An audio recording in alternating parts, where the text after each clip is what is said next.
1600 megawatt के super critical thermal power plant से 800 megawatt का आज बिजली का समझौता हो रहा है।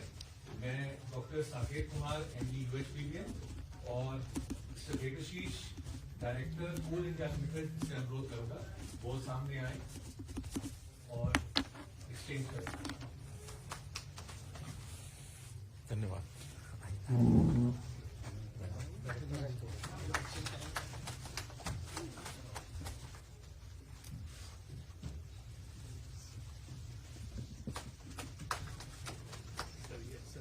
हाँ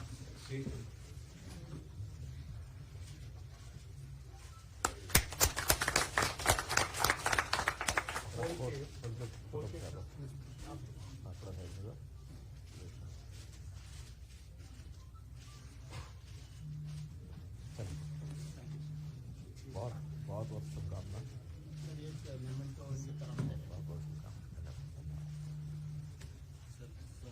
उड़ीसा में आ रहा है जगन्नाथ का सिंह। जी जी धन्यवाद थोड़ा साइड धन्यवाद।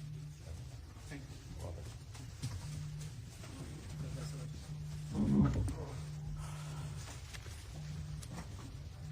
मित्रों, जैसा हम जानते हैं कि ऊर्जा पावर ये हमारी लाइफलाइन है।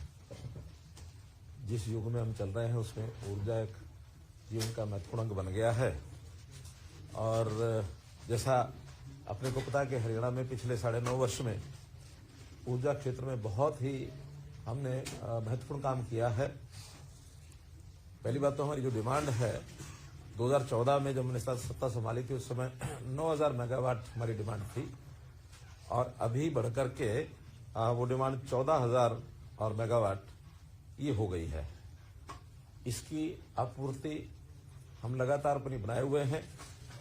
जहां तक हमारी अपनी ऊर्जा का उत्पादन का विषय है, अभी तक हमारी वो ऊर्जा 2582 मेगावाट अपनी हम बनाते हैं। इसमें कुछ प्लांट ऐसे भी हैं जो हमारे बंद हुए हैं। पानीपत के खास करके पहले 3 प्लांट 600 मेगावाट के हमारे बंद हुए हैं और उसके बाद नई ऊर्जा के प्लांट और बनाए जाएं।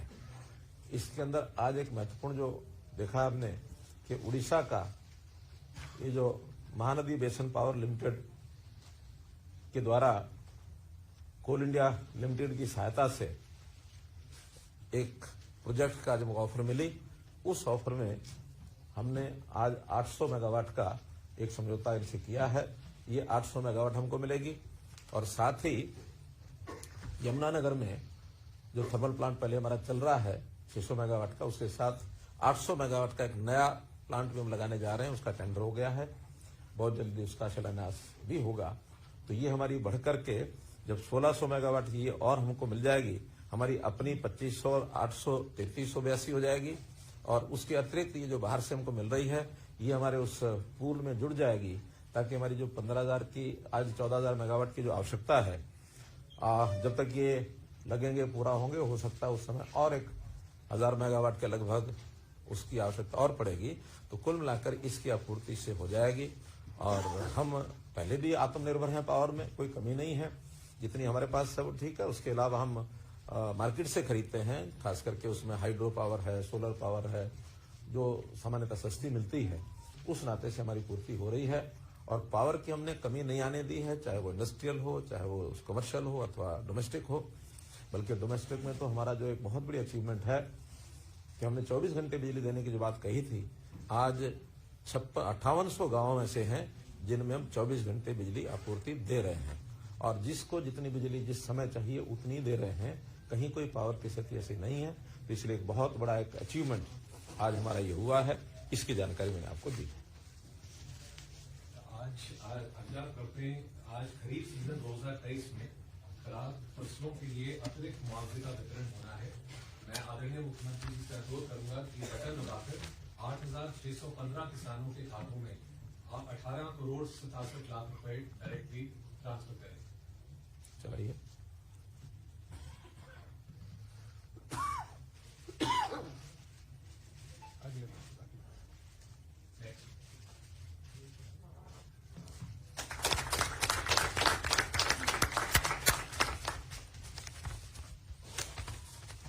आगे के भी कर लो सारे।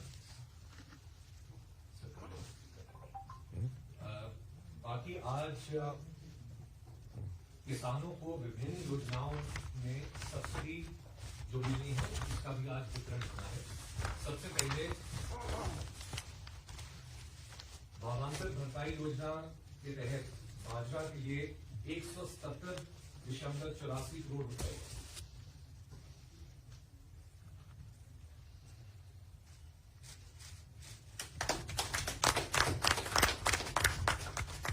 इसके बाद धान की सीधी बिजाई डीएसआर योजना के तहत 24.42 करोड़ रुपए।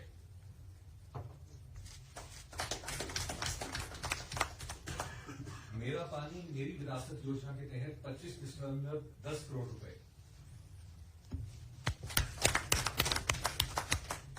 प्राकृतिक खेती योजना के तहत 1.20 करोड़ रुपए।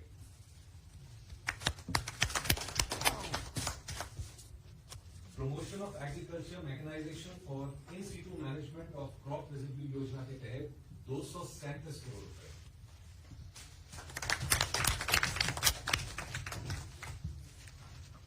मित्रों, ये था कुल मिलाकर किसानों को समय समय पर जो हम सहायता देते हैं उसमें आज विभिन्न प्रकार के जो उनका मुआवजा या था उनकी जो इंसेंटिव राशि वो जो बनती है उसको आज हमने रिलीज किया है। आपको पता है कि हरियाणा इसमें बहुत संवेदनशीलता के साथ अपने किसानों के प्रति काम करता है कि जब भी कभी किसी प्रकार की कोई आपदा आती है अथवा हमको कोई नई स्कीम चलानी होती है जिसमें किसान का भी हित हो और उसमें प्रोडक्शन के नाते हो अथवा नई विधि के नाते से कोई टेक्निक के नाते से हो तो वो उसके लिए हम नई नई चीजें अपनी खोजते हैं आवश्यकता के अनुसार। तो जैसे सबसे पहले जो खराब फसलें खरीफ सीजन 2023 का ये जो आज मुआवजा दिया गया है इसमें आज हमने 18 करोड़ रुपए की राशि रिलीज की है और इस वर्ष में इससे पहले भी 4 बार अलग अलग समय पर ये राशि रिलीज की गई है। तो कुल 130 करोड़ रुपया ये जो फसल खराब होने के बाद विभिन्न मदों के अंदर ये दी गई है, जिसमें चाहे वो वाणिज्यिक संपत्तियों का नुकसान हुआ होगा जब बाढ़ आई थी अथवा जनहानि का भी हमने एक व्यक्ति के लिए 4 लाख रुपए का जो हमने 40 लोगों को मुआवजा दिया था। तो ये सब मुआवजा मिला करके और 130 करोड़ रुपए की मुआवजा राशि ये हो चुकी है। अलग अलग जिलों में ये सब गया है। इसमें सबसे ज्यादा जब बाढ़ आई थी 4 जिले उसमें हैं जहां 1 करोड़ से भी ज्यादा है, जिसके अंदर अंबाला है, कुरुक्षेत्र है, फतेहाबाद है, कैथल है। ऐसे 4 जिले सब जिलों में ही हैं।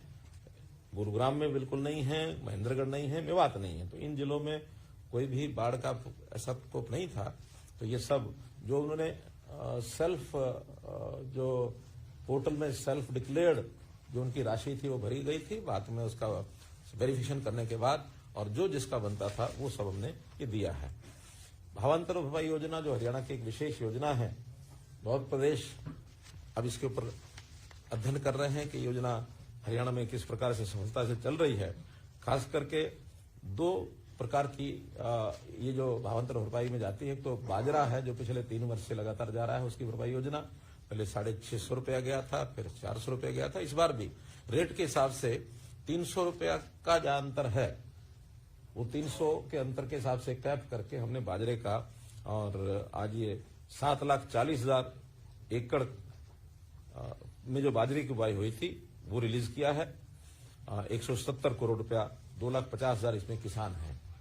इससे पहले भी 870 करोड़ रुपए भावांतर भरपाई का दिया जा चुका है, जिसके अंदर बाजरा भी है अथवा बागवानी की फसलें भी हैं। बागवानी फसलों में भी अब तक 40 करोड़ रुपया 40 करोड़ से 71 लाख रुपए, मतलब राउंड फिगर में करोड़ की बोल रहा हूं।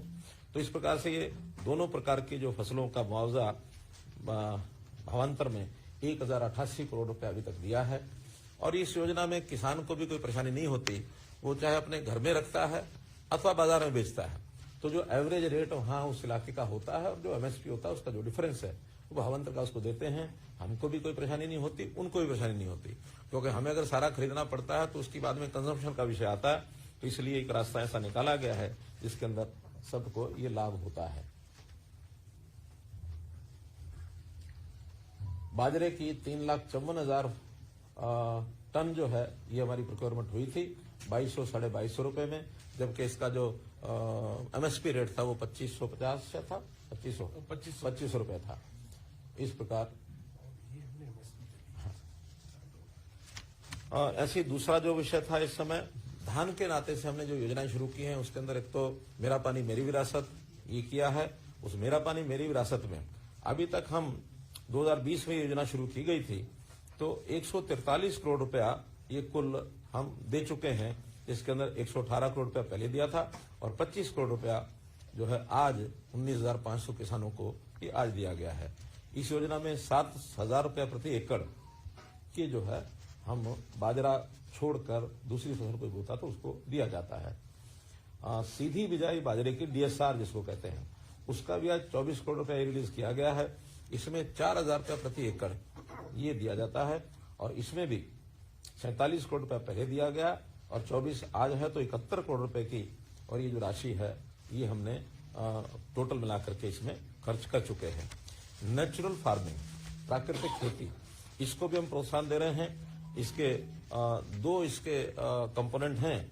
एक तो जो ड्रम है प्लास्टिक के ड्रम 4 ड्रमों के ऊपर उसको अपना प्राकृतिक खाद तैयार करने के लिए और 3,000 रुपया ये दिया जाता है। और दूसरा घटक है इसमें देसी गाय जिसके गोबर से और ये प्राकृतिक खेती के लिए मैन्योर तैयार होता है उसका 25,000 रुपया एक राशि उसको गाय खरीदने के लिए प्रोत्साहन राशि ये दी जाती है। तो ऐसा 2680 किसानों को 1 करोड़ 20 लाख रुपया ये भी दिया गया है। एक अगली योजना है जैसा हम पता है कि प्रदूषण को रोकने के लिए हरियाणा ने अपने सब प्रयत्न किए हुए हैं। उसके अंदर अन्य अन्य प्रकार की जो योजनाएं हैं उसमें एक योजना है कि मशीनरी की जो खरीद है उसमें 50% पैसा अगर इंडिविजुअल कोई खरीदता है उसको देते हैं और अगर सामूहिक तौर पर दिया जाता है तो उसमें 80% भी दिया जाता है यानी कस्टम हायरिंग सेंटर्स को। और प्रति एकड़ पराली की गांठें बनाने पर भी 1,000 रुपया पर एकड़ ये दिया जाता है। ऐसे सब मिलाकर के आज की इस योजना में पहले घटक में 120 करोड़ रुपया और दूसरे घटक में 117 करोड़ रुपया, तो ऐसे 237 करोड़ रुपया इस पराली के प्रबंधन के नाते से हमने किसानों को ये रिलीज किया है। ये योजना भी 2018-19 में शुरू की गई थी और इस पर दोनों ही घटकों में अभी तक हमने 980 करोड़ रुपया राशि ये दे चुके हैं। और इसी का परिणाम है कि हमारे किसान पराली को जलाते नहीं हैं, इकट्ठा करते हैं, बेल बनाते हैं, बाद में बेचते हैं और फिर इंडस्ट्रियल यूज के लिए हम जो कंपनियां आ रही हैं लाइसेंस लेती हैं जिसके अंदर एनर्जी का भी होता है, एथेनॉल बनाने का भी प्रबंधन किया जाता है, ब्रिकेट्स भी बनाए जाते हैं जो थर्मल पावर प्लांट में लगते हैं। तो हरियाणा में कुछ एकाध जिले को छोड़ करके तकरीबन पूरे हरियाणा में पराली जलाने का सिस्टम खत्म हो गया और उससे प्रदूषण का बचाव होता है। एक बहुत बड़ी उपलब्धि ये हमारी है। ये सारे किसान के हित में किए जाने वाले सारे विषय थे। आदरणीय मुख्यमंत्री जी, मिशन 60,000 का भी कार्यक्रमों से शुभारंभ करने जा रहे हैं। इसके तहत 2 नए पोर्टल शुरू हो गए। पहला पोर्टल है ठेकेदार सक्षम युवा स्कीम का पोर्टल।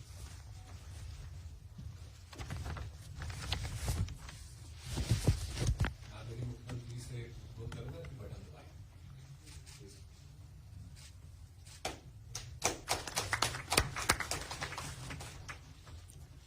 नहीं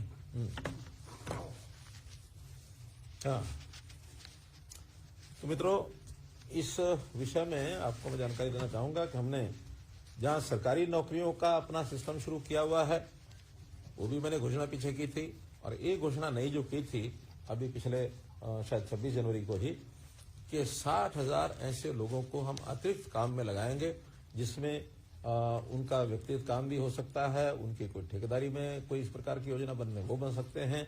तो उसी के अंतर्गत एक विषय शुरू किया गया जो हमारी आवश्यकता भी है कि विकास के कार्यों में खास करके ग्रामीण क्षेत्र में जो छोटे काम होते हैं उन छोटे कामों में हमने उस पर पोर्टल के ऊपर जो टेंडरिंग ये शुरू की थी। तो ठेकेदार उसमें कम आ रहे हैं, ये हमारे ध्यान में आया। तो ठेकेदारों की ट्रेनिंग ये हमने शुरू कराई है और 10,000 युवाओं को 3 महीने की ट्रेनिंग, उसमें भी सीईटी का एग्जाम उसने दिया हो क्योंकि सभी लोग सीईटी में तो सिलेक्ट नहीं होंगे।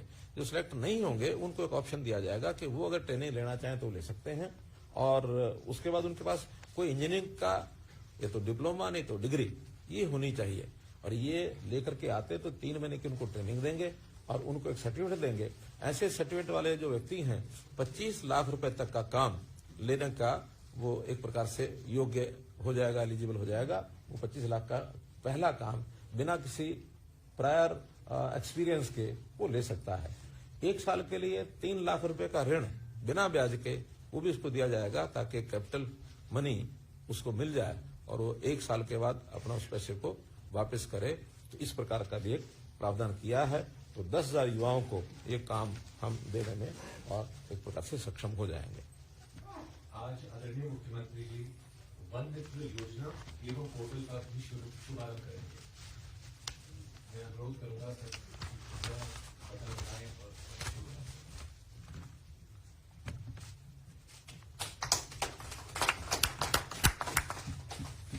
और मित्रों, ये भी मिशन 60,000 का ही एक भाग है, और इस मिशन 60,000 में एक योजना ऐसी बनाई गई है कि हमारे यहाँ फॉरेस्ट डिपार्टमेंट में ये तो क्लेम होता ही है कि हर वर्ष हम पौधे लगाते हैं, और पौधे लगाने के बाद वर्षा के समय वो लगाए जाते हैं, लेकिन बाद में जब उनका सर्वाइवल रेट देखा जाता है तो सर्वाइवल रेट बहुत कम मिलता है।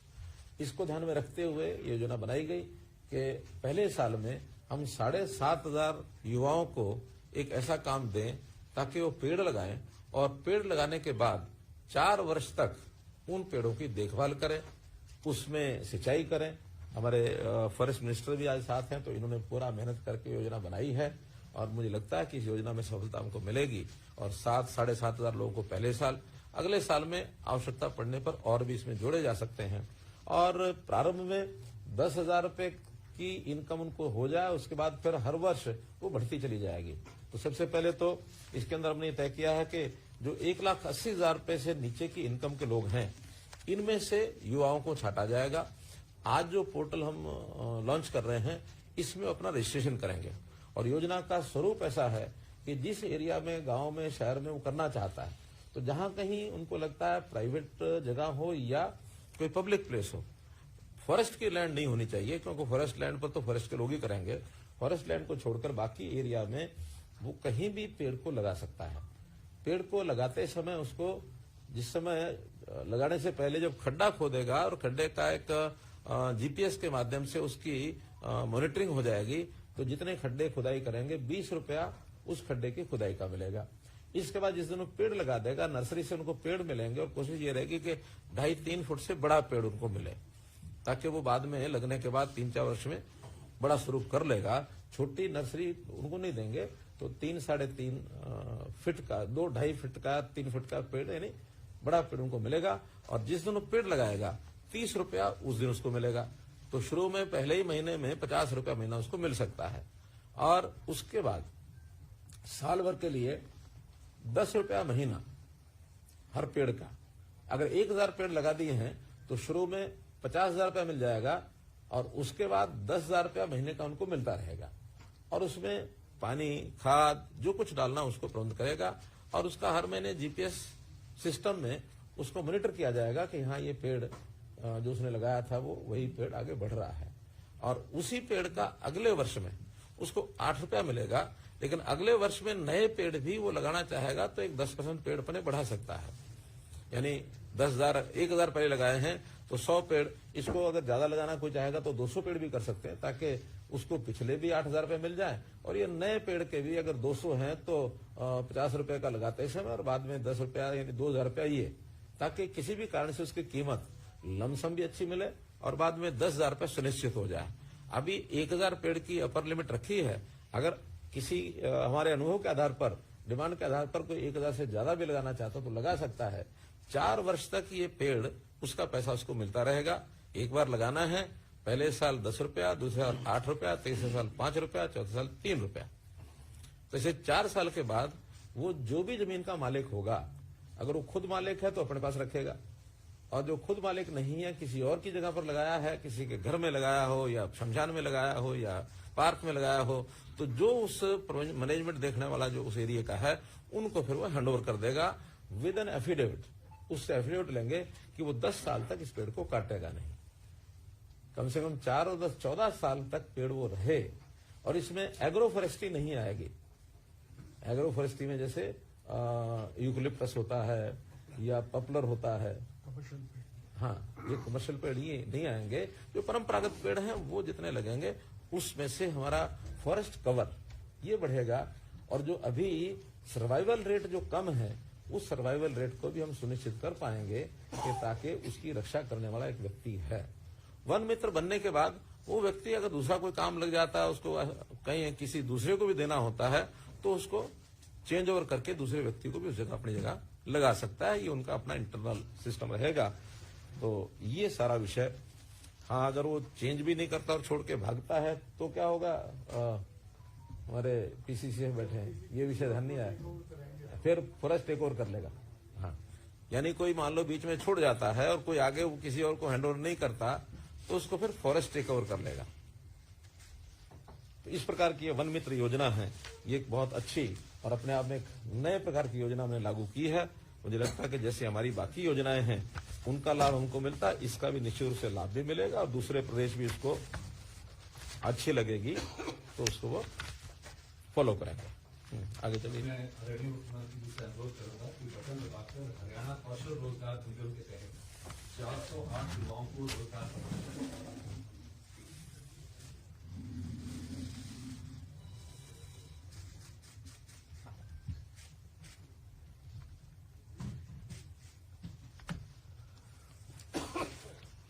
मित्रों, 408 युवकों को और इस समय ऑफर लेटर ये भेजे जा रहे हैं।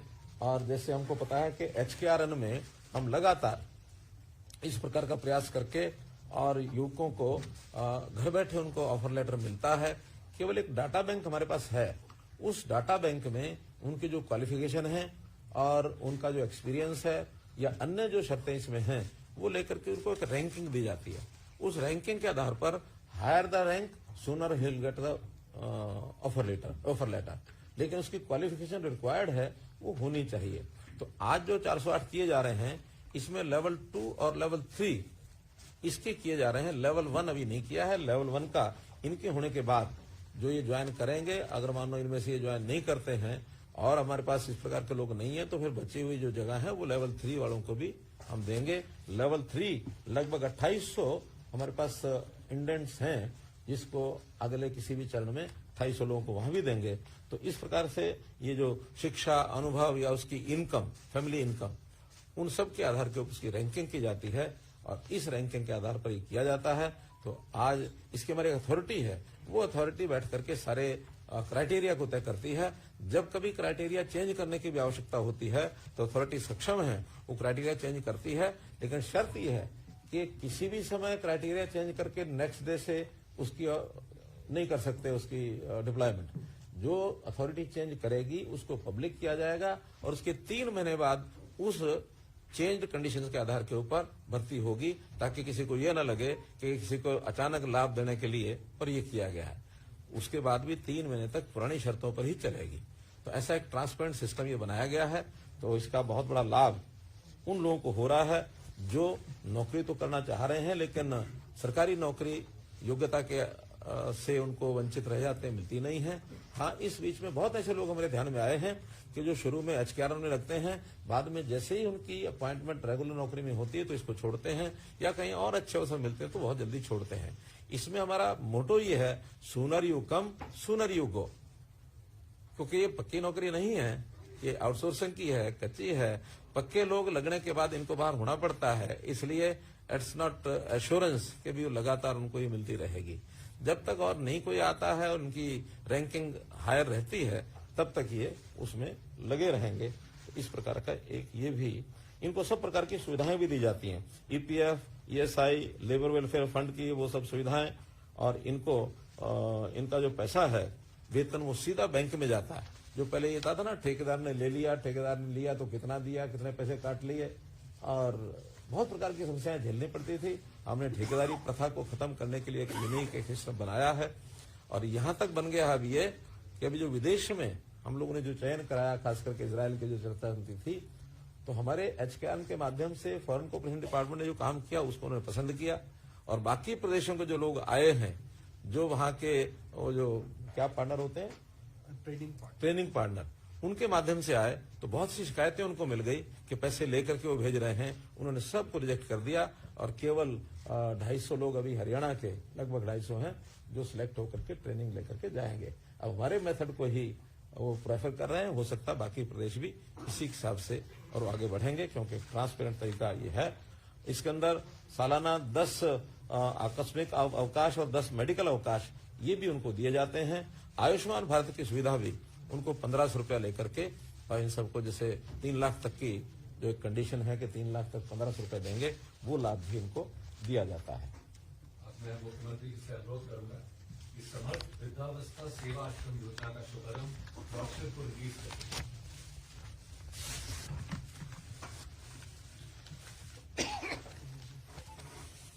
तो जरा फोटो दिखाना पड़ेगा सबको। हाँ,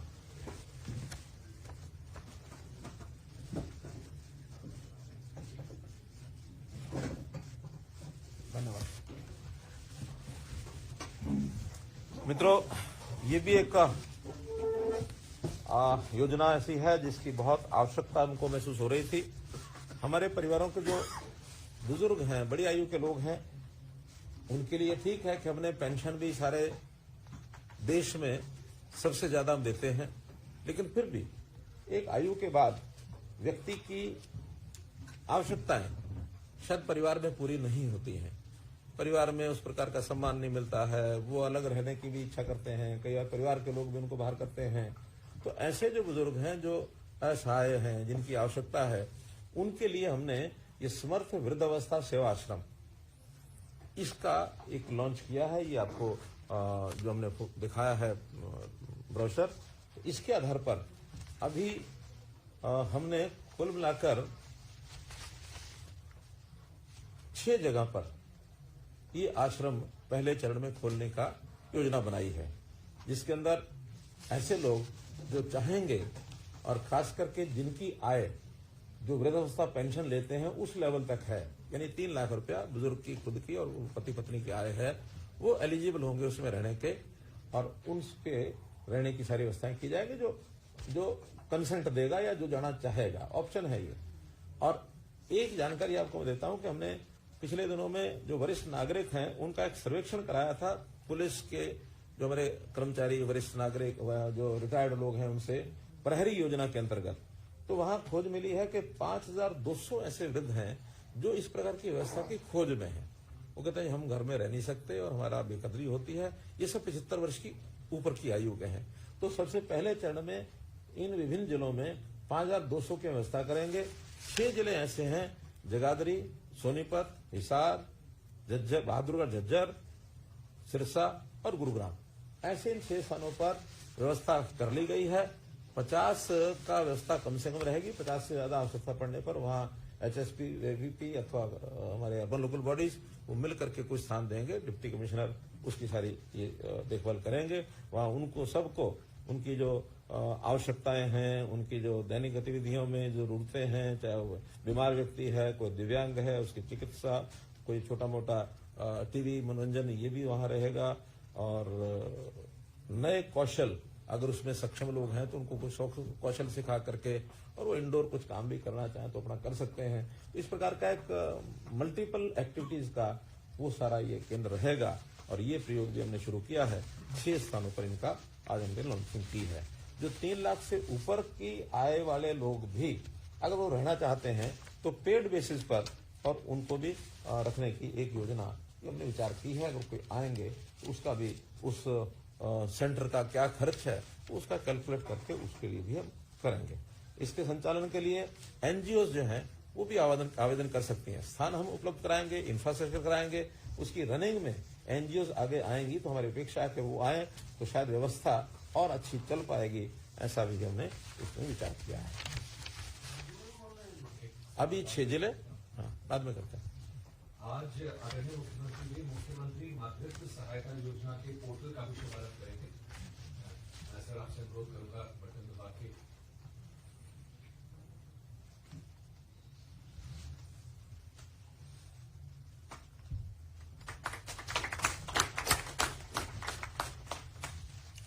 मित्रों, ये 22-23 में के बजट में मैंने एक घोषणा की थी, मुख्यमंत्री मातृत्व सहायता योजना। तो उसके अंतर्गत हमारी जो महिलाएं हैं, जो दिव्यांग महिलाएं हैं या कमजोर परिवार हैं, बीपीएल के फैमिलीज हैं, अनुसूचित जनजाति की महिलाएं हैं, तो ऐसे कुछ योजनाएं यानी उनकी जो आवश्यकताएं हैं, खास करके गर्भवती महिलाएं हैं और स्तनपान कराने वाली माताएं, उनके लड़के, उनके जन्म के, यानी कुछ स्कीम ऐसी बनाई है। लंबी डिटेल है, आपको एक प्रेस नोट के माध्यम से इस योजना की सारी जानकारी हमारा जो डिपार्टमेंट है ये आपको देगा, और इसका भी आज हमने लॉन्चिंग की है। आगे चलिए, प्रेस नोट पे देंगे सबको लेके। योजना तो बताइए ना, उनको सहायता देंगे ऐसी परिवार के माताओं को, बहनों को जिनकी आवश्यकताएं हैं, और वो उसमें डिटेल है। उनको कितना, 5,000 रुपया, 5,000 रुपया महीना, ये उनको एक मुश्त 5,000 रुपया। ऐसी एक मुश्त 5,000 रुपये की सहायता ऐसी महिलाओं को जिनके जो इसमें पात्र होंगी, उसमें 10-12 कंडीशंस हैं। खास करके मान के चलें जो आवश्यकता जरूरतमंद महिलाएं हैं और उनकी जो यानी डिलीवरी के समय या गर्भवती होती है उस समय, और ये 16 मार्च 2023 को अधिसूचित भी कर दी गई है। आज तो केवल एक पोर्टल लॉन्च किया है कि उस पोर्टल पर वो अपना रजिस्ट्रेशन करा के पैसे की क्लेम कर सकते हैं। इतना ही हरियाणा नगर पालिका शहरी निर्मित काम सुधार नीति 2023 के संदर्भ में पोर्टल का शुभारंभ।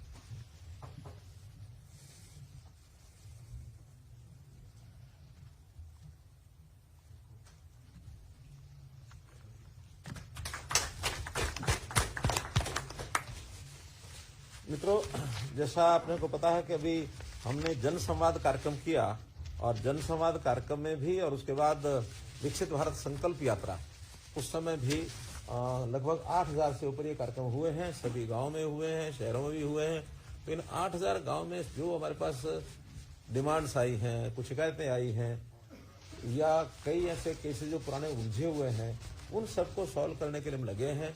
एक बड़ी मात्रा में ऐसे एप्लीकेशंस हैं जहां लोग 50-50 साल से रह रहे हैं। उनके शुरू में रेजिडेंशियल मकान थे जो अलॉट किए गए, बाद में धीरे धीरे आवश्यकता पड़ने पर उन्होंने इसमें किसी ने दुकानें बना ली, किसी ने छोटी इंडस्ट्री बना ली।